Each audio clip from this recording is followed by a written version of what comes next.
Welcome, beautiful souls, to the Thank Goddess podcast. My name is Danny. If you're new here, this podcast is really about awakening divine feminine energy, spirituality, and remembering who we truly are. In today's episode, we are going to be talking about the 7 Hermetic Principles, or some people like to call them the 7 universal laws. These laws govern all of existence, and they stem from this book called the Kybalion, which I have here. This text, it contains ancient knowledge, and it's really fundamental to understand these 7 laws because, as I mentioned, they govern all of existence. So in order to actually understand how reality actually works, it's very, very important to understand these laws. So that's what we're going to be getting into in this episode and my next episode. I've decided to divide this episode into 2 parts. So this is part 1, where I'm going to explore the law of mentalism, the law of correspondence, and the law of vibration. So the first 3 principles. And then in my next episode, I'll discuss the other 4 principles. It is a big topic, and I think it's really fundamental to just take some time to really flesh out what these laws mean, so that we have a better chance of awakening and to using these laws to our advantage. I really believe that this knowledge, we're living in the age of information, and that means that this knowledge, this once hidden occult knowledge, is now becoming so much more accessible to the masses. And I really believe a part of that is because we're steering towards this golden age where the masses are awakening. And I don't know if I'll see that in my lifetime, but I know that there is more light being anchored onto the planet now, and more people are awakening to truth, and more people are finding the teachings. So I hope you enjoyed this episode. Where I want to begin is kind of understanding the background of the Kybalion. I mean, we don't know too much.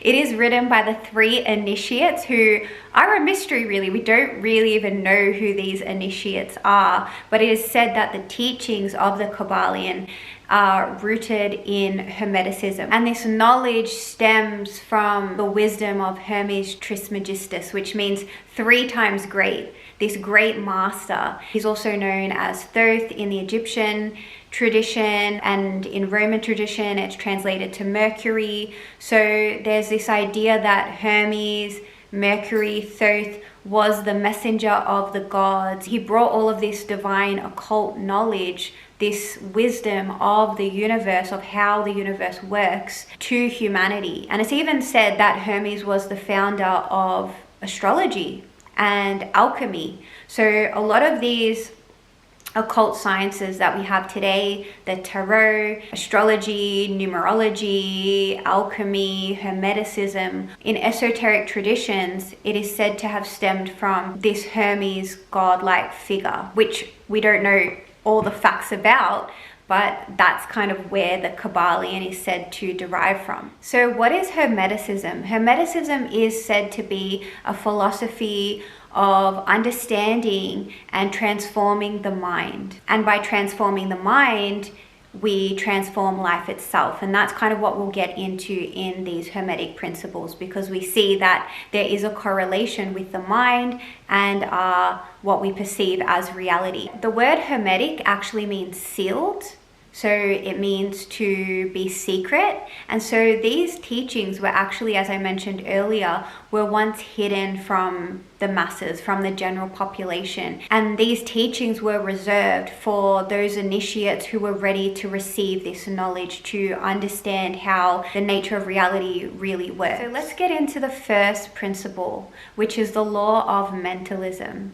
The law of mentalism suggests the all is mind and the universe is mental. So that means that everything exists within the mind. And what's really fundamental to understand is that when we speak about the mind, what we're referring to is the consciousness, not the mind that has thoughts that we use to, study a text, to read a book. It's the consciousness. So anyone who's done a meditation, you will know that the point of the meditation is to observe your thoughts, to separate from your thoughts.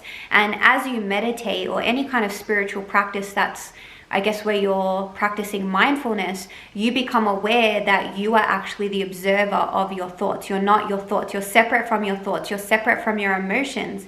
You're the awareness, the observer, the witness of your emotions, of your body, of your thoughts. And so that's the mind that we're referring to when we say that the all is mind, okay? It's the consciousness. So the Kabbalion teaches, and this is really important to understand, the Kabbalion teaches that behind all matter, behind everything that we see or perceive in our reality, in our 3D existence, all matter, all energy, all of it derives from the one substantial reality, which they refer to as the all.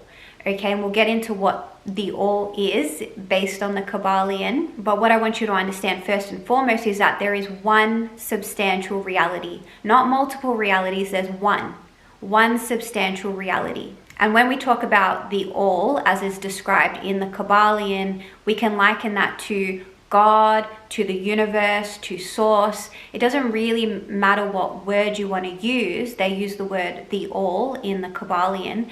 But essentially what we're talking about is one source, one infinite creator, one God, one. I want to reiterate that there is only one. There is not two opposing forces. There's not a God and a demon, a devil. There's one God, or one the all. Now this substantial reality, as is described in the Kabbalion, is unchangeable. They describe it as being unknowable. It's unchangeable, it's infinite, it's eternal, and they also describe it as a living mind, so it's alive. And so all creation arises from this living mind, or this living consciousness, this all, this one creator, okay? This infinite, eternal creator, that everything must arise from the all, which is one substantial reality, okay? So everything in creation, everything we perceive, doesn't matter if it's in this galaxy, this dimension, it doesn't matter if it's plants, animals, anything, everything must derive from the one. It also says that nothing but the all can understand and know all its true nature. It always has and will and continue to exist. The all must be all that really is. There can be nothing existing outside of the all, else the all would not be the all. This law also is mirrored in A Course in Miracles. If you listen to me quite often, you know that I always reference A Course in Miracles. I'm a student of A Course in Miracles, and I see so much correlation, so much similarity between A Course in Miracles and the Kabbalion, as so many spiritual texts. It's all pointing us to the same direction, essentially. And so in A Course in Miracles, there's a quote, "Different realities are meaningless, for reality must be one. Its changelessness is what makes it real." So that's kind of the first thing I really want you to understand, that there is only one reality, one all, one God, one unchanging eternal reality that all creation stems from. And it's alive, it's living, and it creates mentally. And so that leads us to the second part of the law of mentalism. So it said that the all is mind and the universe is mental. So this principle tells us that the universe itself is created mentally, so that all of reality, what we perceive as reality, exists within the one mind, the one substantial reality. So everything derives from the one source, and everything is created within the mind, or within the consciousness of that one eternal creator. And as the Bible says, we are made in the image and likeness of God, of the all. So that means that we too, as humans, right, having or consciousness, having a human experience, we too create like our creator, with the mind, with our consciousness. Again, not referring to the little mind, the thoughts and whatnot. It's the higher mind, the consciousness. So essentially what that suggests is that our perception is what we project. So our level of awareness of who we are, the more we are aware that we are the observer, shifts the way we perceive life. If I believe that I am this human, this is ego consciousness, the belief in separation. That's what's spoken about in A Course in Miracles. If I believe that I am this separate human, separate from, everything else in this universe, I'm just here, having this one-time experience, this lifetime, there's nothing else after my death, or maybe there's heaven and hell. If I just believe that, right, I'm going to experience life very differently for someone who believes or knows that they are the eternal consciousness, the Christ, if you will. They are the awareness, the observer of their human avatar having this human life. So both perceptions will drastically shift the way you experience life. To give you a tangible example, we could say that the human self is like the avatar in a video game, right? And the Christ self, the eternal self, the consciousness, is the one playing the game.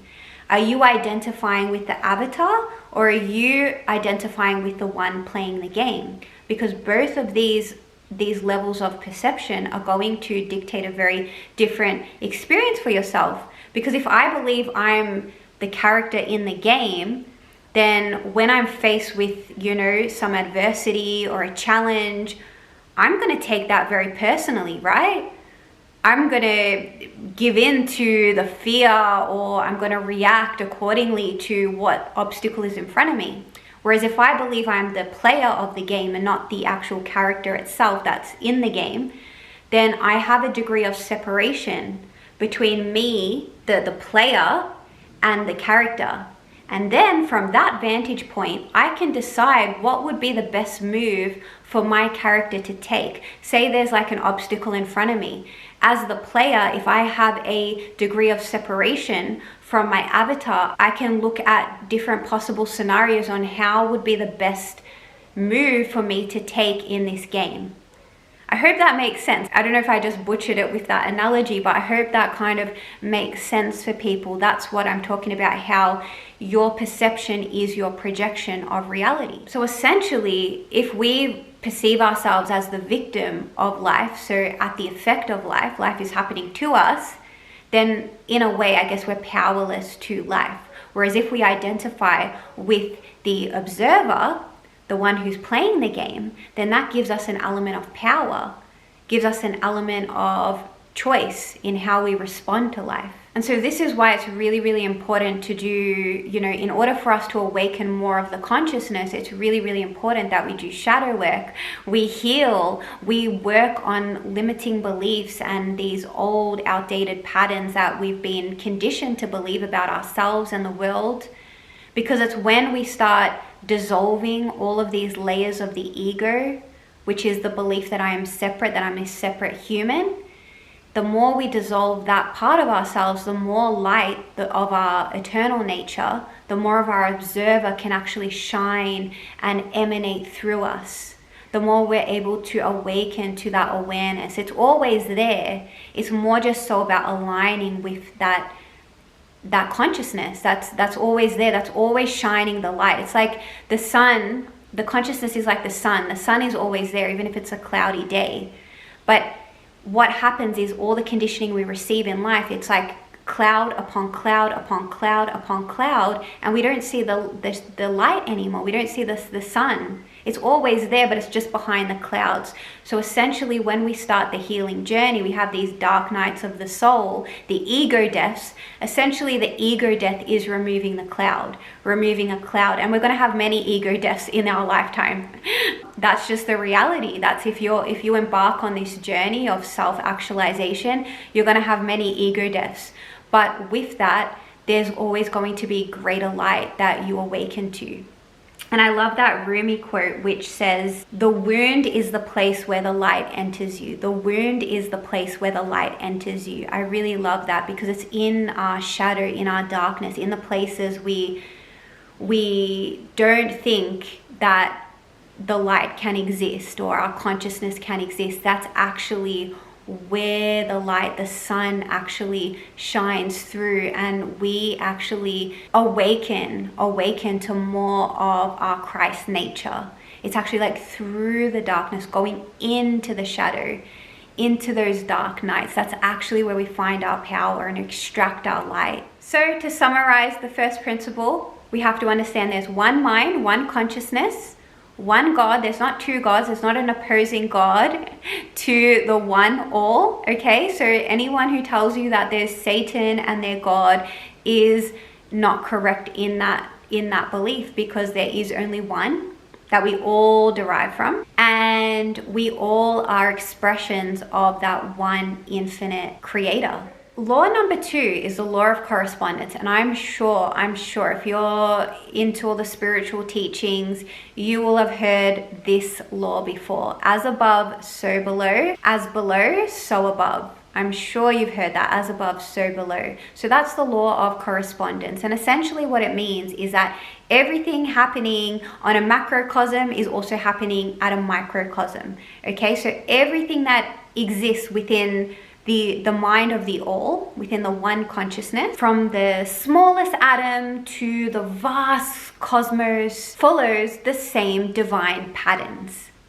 So everything is unfolding in creation exactly the same way. So the same laws that govern the stars govern the cells within our body. So everything that exists within reality must abide by this law of correspondence.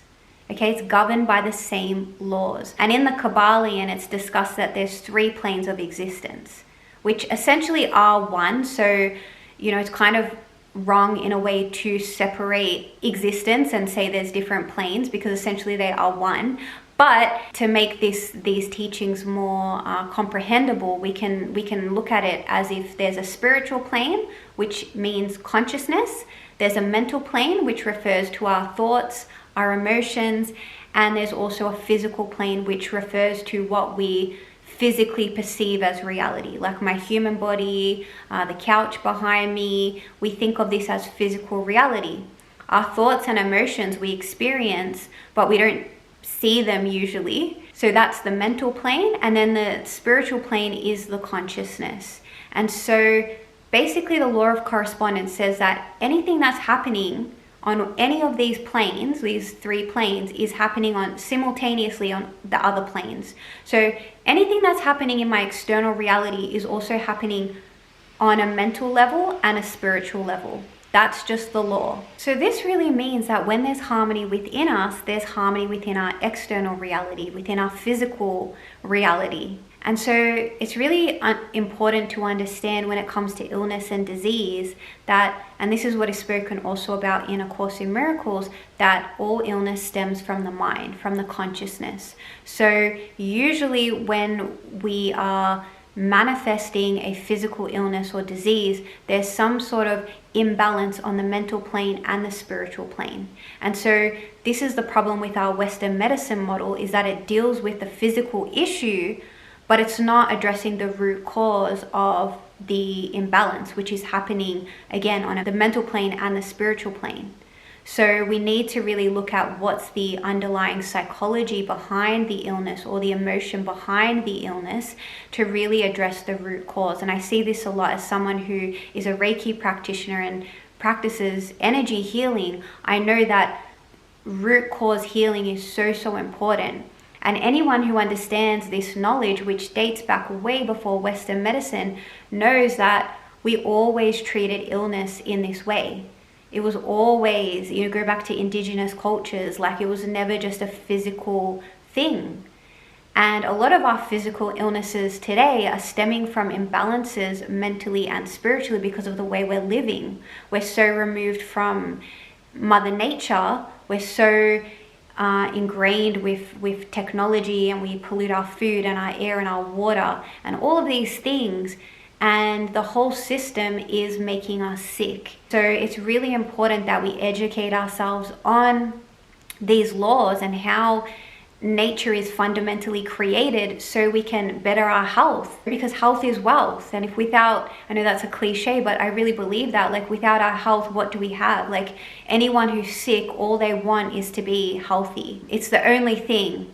And it's something we often take for granted. So it's really important to understand that health is not just a physical thing. It's happening on the mental plane and spiritual plane. So we need to take care of our emotions, of our mental health, of our spiritual health. It's so, so, so important, as it suggests that the more harmony we create within ourselves, the more harmony we'll see within our lives, within how our body functions and operates. Another beautiful thing about understanding this principle of correspondence is because everything is one and the same, that it really drives us to this idea of unity consciousness, understanding that we are all one because we all function the same, regardless if we're a plant, an animal, a rock, a human, that every single person in the world derives from that one source. And the more that we awaken to the consciousness that we are, we dissolve the ego aspect of self that believes I'm separate from everything and everyone,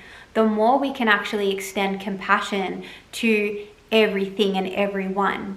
Why? Because we're relating to everything as a consciousness opposed to a ego or a separate being or entity. We understand that no matter how someone's acting, whether it's in a positive way or what we deem as negative, that essentially they are a mirror of us because we're made of the same substance, as above, so below. Everything operates under these laws. So we all derive from the one source. We are all created from the one mind.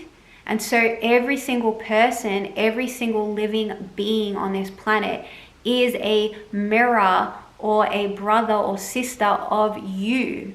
And so why would you not love everything and everyone if they were a reflection or a mirror of you, right? Even if they're acting, from a place of ignorance, where they might be acting out of anger or jealousy or rage or competition or lust or whatever the thing, hate, right? It's so easy to judge and to point the finger at the other. They're wrong.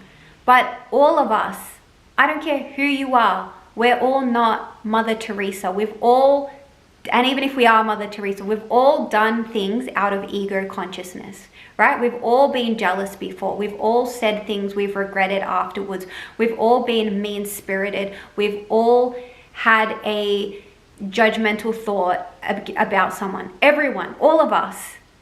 And so the more we can awaken to who we truly are and realize that that part of us that had that judgmental thought, that part of us that, said something really mean or did something really mean to someone, that's actually not who we are. That's the ignorant self. That's the ego self.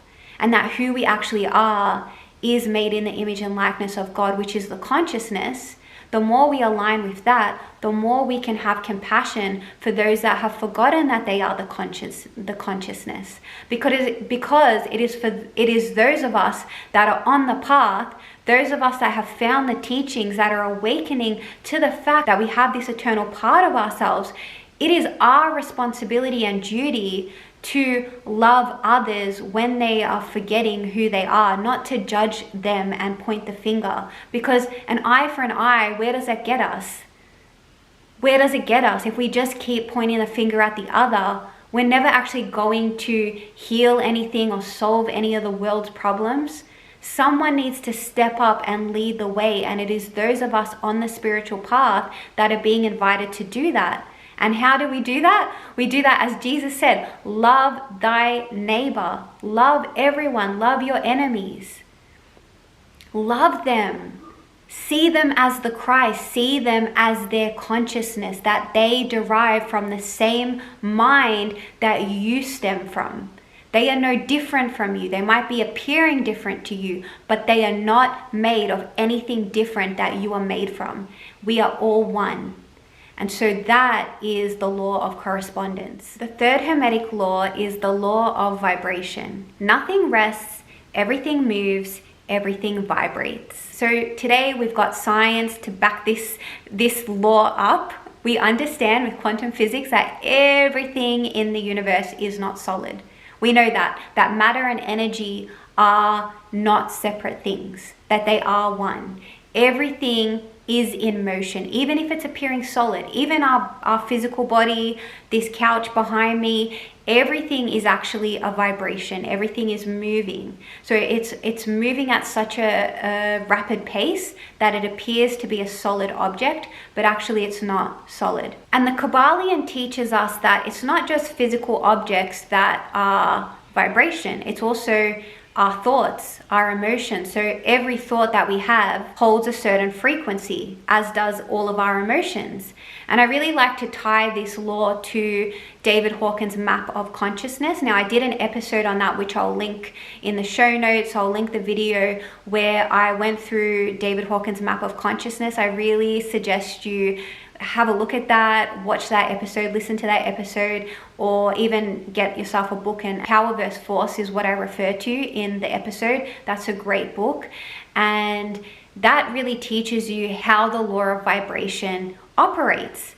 And David Hawkins has mapped out all of these emotions and ranked them from a scale of 0 to 1,000 at what frequency these emotions calibrate at.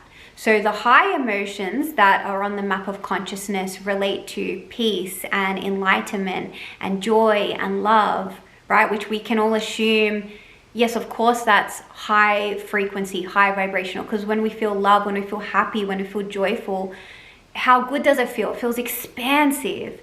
And then at the bottom of the scale on the map of consciousness, David has shame and guilt and fear and anger and grief. And we've all experienced those emotions before. And how does it make us feel? It usually makes us feel contracted. It doesn't feel uplifting like joy and love, right? That expansive quality. So that's kind of our emotional compass to know when something's high frequency and when something's low frequency. Now, what I want you to understand is that when we say high and low, there's no judgment in that. So everything happening within the universe is energy. We know that matter and energy are one.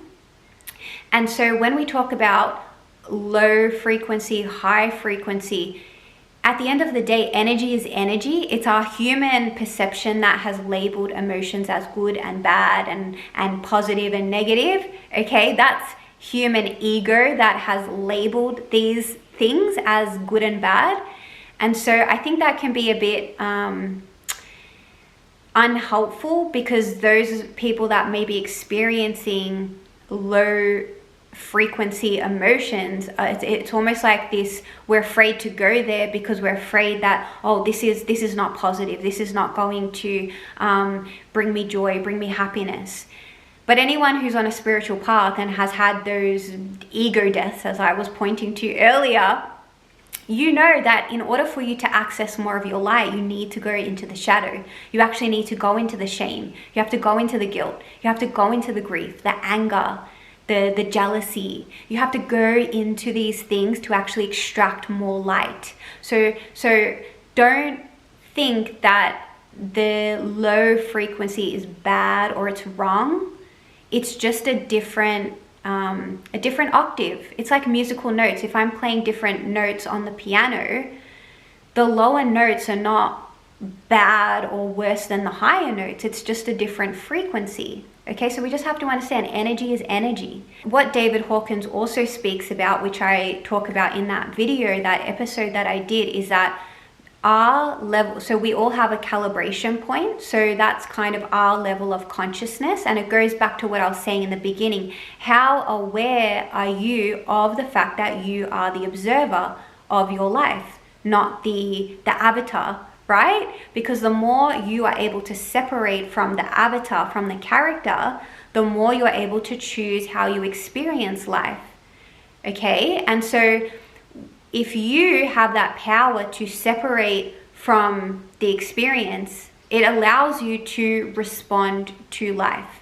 So you can choose what kind of response you want to have to the experience. So where I'm getting with that is that David speaks about how the level that we're calibrating at, our frequency, so our thoughts have a frequency, our emotion has a frequency, we ourselves have a frequency. It's our frequency, which is our point of attraction. So we are actually attracting, and this is also spoken about in the Kabbalion, that our point of attraction is what attracts like for like. So we are attracting people, situations that are resonating at a similar frequency as us.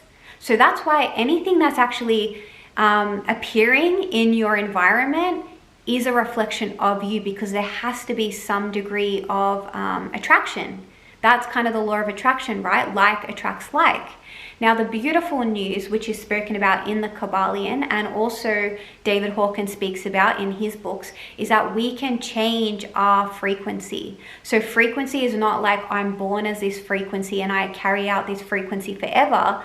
We can actually, as I mentioned, the more we become aware that we are not the experience, but the one observing the experience, we can actually choose how we want to perceive life. And so from that perspective, we can choose the frequency we want to exist in.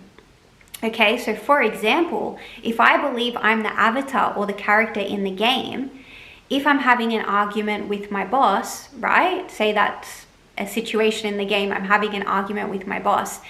It's very easy for me, if I believe that I'm the character, that to take that argument personally and to get upset about it and to go and cry and feel angry towards them. How dare they say that to me? But if I'm the player of the game, I'm not the character. If I'm the player and I see my characters having a fight with the boss, then I can choose how to interpret that situation. Am I going to take it really personally that this happened to me? Or am I going to say, what would I like to take away from that situation? Maybe there's a lesson for me to learn in that situation. Maybe this is me up leveling a skill in the game where I have to learn to stand up for myself in that situation, to exert a boundary. Or maybe I'm learning to pivot, and rather than me stay in a job I don't like and deal with this boss I don't like, I can actually choose to pursue something I'm passionate about or get a job that's more in alignment. But it's from that more objective lens that we have the power to kind of see it from a higher perspective, to see the opportunities that can be granted to us from this, what we perceive as this obstacle or this challenge. And so the more we can align with these higher frequencies, like, we get to choose our frequency essentially. So if we want to feel more love and joy in our lives, we can choose to exist more in that state. So a perfect way to do that, and this is what all the law of attraction teachers teach, is gratitude. To just be thankful for everything that's happening in life and trusting that everything's unfolding perfectly. And the more we become aware that we are the witness to life, the more we see life as a miracle, because we're like, wow, like I'm not the character, I'm the one observing this whole experience. And we awaken to more of who we are. So we awaken more to like past lives and, more of this wider lens of who we are than just this human incarnation that we're having in this time-space reality, right? And it's in those moments that it's like, wow, like life becomes magical in a sense. And we awaken to the consciousness within all living beings, so plants and animals and rocks. Like there's so many spiritual masters where it's recorded that they were, talking to a rock and receiving the wisdom of the rock or the trees. So life becomes this like magical playground, and we actually all have access to that. But it depends on what level of perception are we projecting onto our reality. And it always comes to us doing the work to awaken to more of who we truly are. And I think also understanding if everything is frequency, that means that the food we eat has frequency. So, the frequency of an apple is going to be very different to the frequency of a bag of Doritos. The frequency of the news is going to be very different from the frequency of a spiritual podcast or, listening to chanting music. So understanding that everything has frequency. And how do you know what is high and what is low? Is how it makes you feel. We have this beautiful emotional compass, which tells us, like I said, when you feel expansive, when you feel love, when you feel heart expansion, that's more of like a higher octave. The lower octave is going to bring you into shame, into guilt,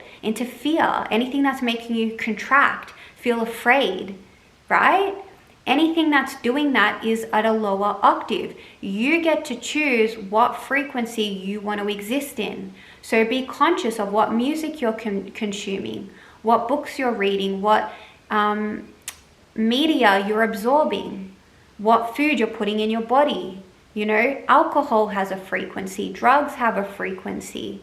Everything is frequency. So when you understand this very important law, the law of vibration, everything is vibration, and you have the power to shift your vibration, to align with the things that make you feel the vibration that you want to exist in.